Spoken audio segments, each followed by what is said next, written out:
نعمت اللہ لا تحصوها، تم اگر اللہ رب العالمین کے احسانات کو، اس کی نعمتوں کو شمار کرنا چاہو تو شمار نہیں کر سکتے، ممکن ہی نہیں ہے کہ ہم اللہ کی نعمت کو شمار کر سکیں۔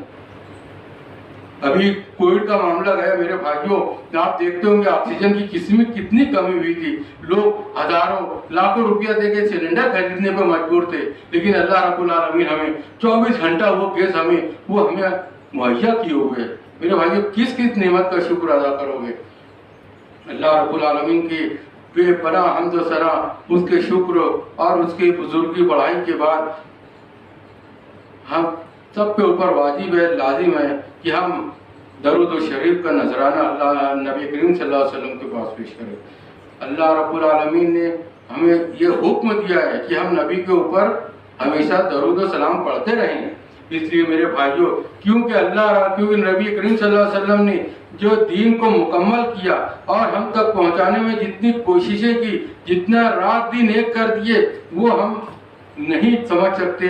اگر ہم اپنے تاریخ سے اگر ہمارا اپنا واسطہ ہوتا، اگر ہم سیرت کو پڑھے ہوتے تو ہم جانتے۔ میرے بھائیوں، نبی کریم صلی اللہ علیہ وسلم پر بے شمار درود و سلام کے بعد میں نے جو آیت پڑھی ہے، اس میں اللہ رب العالمین نے 2 چیزوں کا ذکر کیا ہے۔ یا حسب الناس ان یترکوا، کہ کیا لوگوں نے یہ گمان کر رکھا ہے ان یقولوا آمنا، کہ وہ آمنا کہیں، وہ ایمان لے آئیں اللہ پر اور اس کے بعد فتنے میں نہ پڑیں، ان کو آزمایا نہ جائے۔ یعنی گویا کہ اگر آپ ایمان لائے ہو تو آپ کو آزمائش سے گزرنا ہے، یہ طے شدہ بات ہے، یہ اللہ رب العالمین کا اعلان ہے۔ 2 چیزیں، ایک ایمان اور ایک آزمائش۔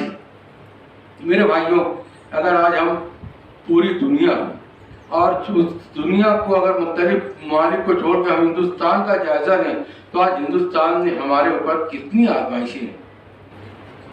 آج گورنمنٹ کی آزمائشیں ہیں، آج ہم کو پریشان کیا جا رہا ہے۔ میرے بھائیوں، ایسا نہیں کہ نہیں پریشان کیا جا رہا ہے، ہمارے گھروں پہ بلڈوزر چل رہے ہیں، یقیناً چل رہے ہیں، ہمارے ساتھ ماب لنچنگ ہو رہی ہے، اور یہ سب کوئی نئی چیز نہیں ہے۔ یہ سارے جو ظلم ہو رہے ہیں یہ تو کچھ بھی نہیں ہے۔ اگر آپ تاریخ کا مطالعہ کریں اور مکہ کی وادی میں تھوڑا سا گھومیں، نبی صلی اللہ علیہ وسلم کے زمانے اور نبی صلی اللہ علیہ وسلم کے بعد کے ازواج کے صحابہ کرام کے آپ اگر واقعات پڑھیں تو آپ کو اندازہ ہوگا کہ اس وقت جو حالات تھے اس سے کہیں زیادہ سخت حالات تھے۔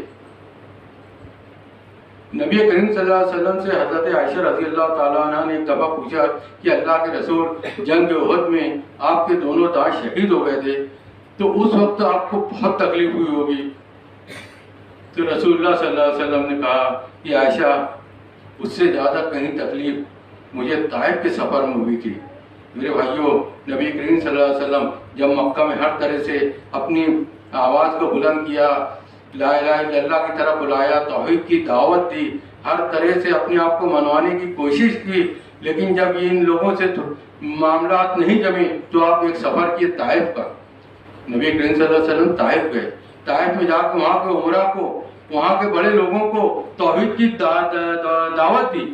ان لوگوں نے اسے قبول نہ کرتے ہوئے الٹا نبی کریم صلی اللہ علیہ وسلم کے پیچھے اوباشوں کو لگا دیا، گنڈوں کو لگا دیا، اور وہ آپ صلی اللہ علیہ وسلم کو پیچھے پیچھے چلتے تھے، برا بھلا بولتے تھے، پتھر مارتے تھے، حتیٰ کہ آپ صلی اللہ علیہ وسلم کے ایک پتھر سر زخمی ہوا اور اس کے خون نیچے تک بہہ پڑے۔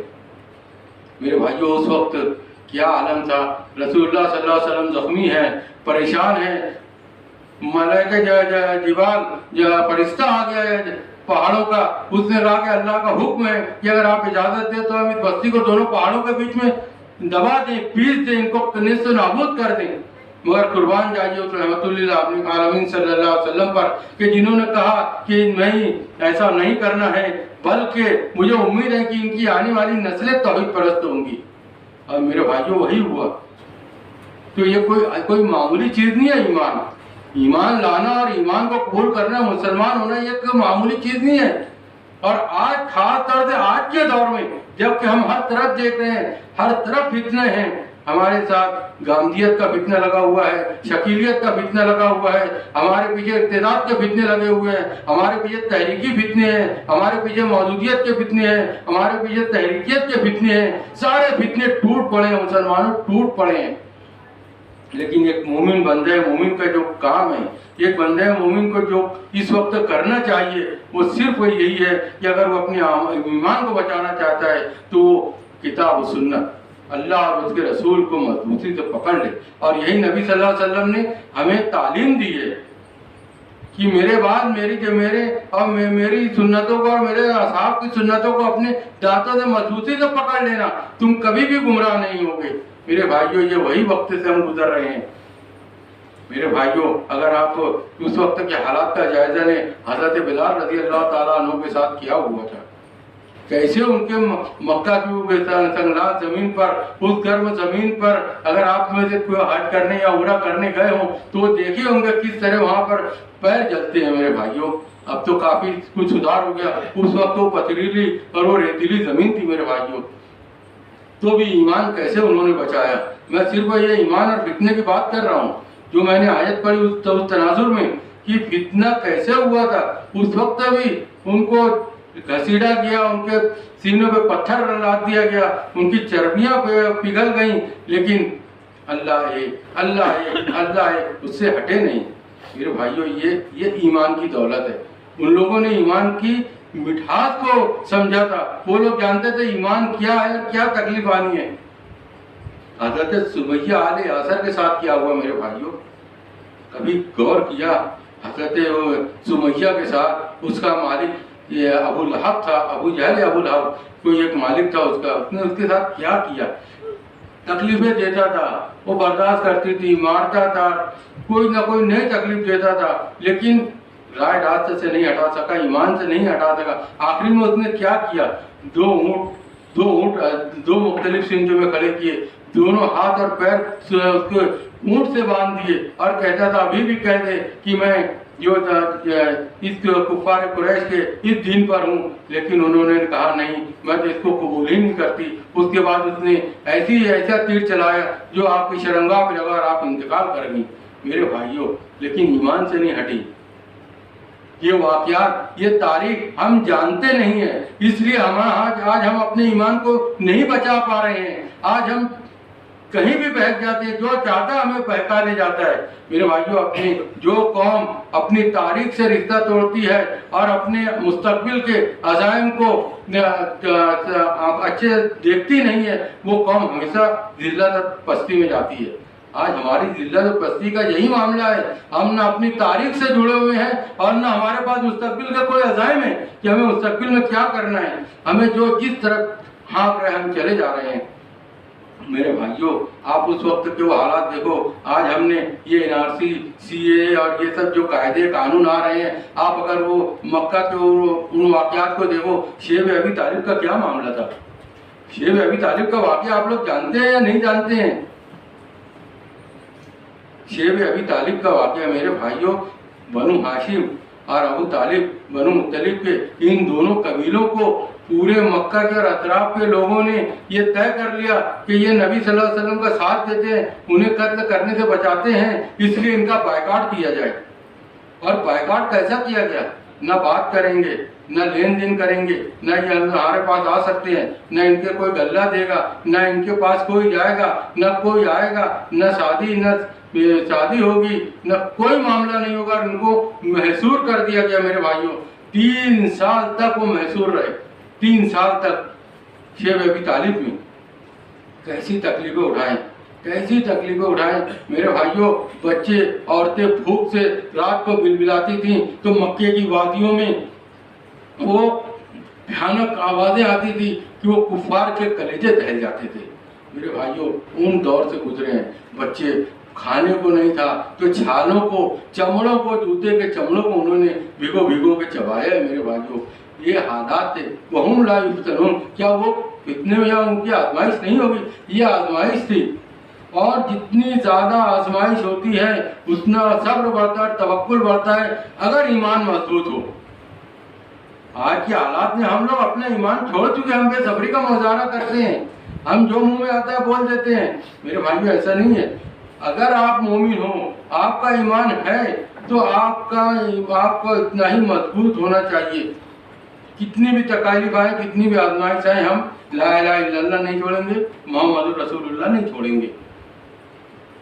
اگر آپ ان سارے حالات کو دیکھیں, واقعات کو پڑھیں گے, میرے بھائیوں میں کیا کیا بتاؤں آپ کو. وہ مصعب ابن عمیر رضی اللہ تعالیٰ عنہ, پہلا مبلغ, اسلامی تاریخ کا پہلا مبلغ, جو مکہ سے جا کے مدینہ میں جس نے تبلیغ کی ہے, اس کے کیا حالات تھے. اتنا رئیس زادہ, اتنا امیر, ایک دفعہ ایک کپڑا پہنتا تھا, دوبارہ اس کی نوبت نہیں آتی تھی. اس کے کپڑے یمن سے آتے تھے میرے بھائیوں, اس کے کپڑے یمن سے آتے تھے. اور وہ جب خوشبو لگا کے نکلتا تھا تو اس کے بعد جو گلی سے جاتا تھا تو لوگ کہتے تھے مصعب ابن عمیر گیا ہے. اور اس کے بعد گھنٹوں بعد بھی کوئی گزرتا تھا, کہتا تھا کہ یہاں سے شاید مصعب ابن عمیر ہی گئے ہیں, کہ وہ اتنی خوشبو استعمال کرتے تھے اور ایسی نایاب خوشبو استعمال کرتے تھے.